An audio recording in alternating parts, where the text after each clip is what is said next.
Welcome to the Terrible Take, a mini podcast telling Steelers Nation what's on our minds. I'm Joe Clark.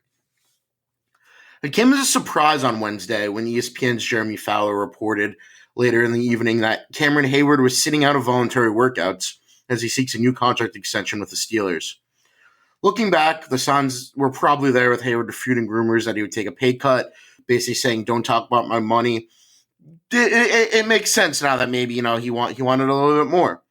But look, Heyward not reporting to voluntary workouts really isn't a big deal. And while the concept of extending him is one that not a lot of people seem to be on board with, I think we need to collectively relax when it comes to the Heyward discourse.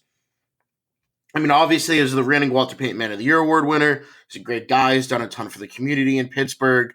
That's awesome. But let's just focus on the on-field stuff here, because that's where a lot of the dissension seems to be coming in.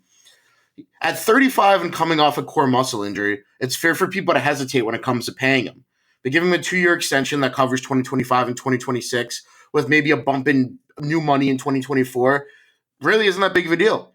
Team likely wouldn't guarantee his base salary either of the 2 years beyond the season, and he hasn't really shown any signs of slowing down.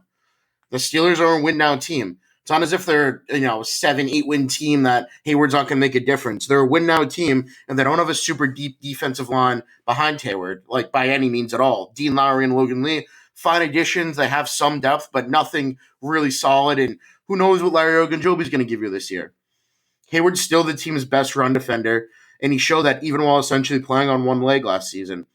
There's no real reason to be upset over him skipping OTAs either. They're voluntary. Heyward wasn't going to get a ton of reps in given he's older and coming off the injury. And as long as he shows up to minicamp and training camp, really not a big deal that he's on at OTAs. I personally believe that extending him would make sense. And even though it might be an unpopular opinion, I do think we'll see an extension get done between the Steelers and Heyward at some point this offseason.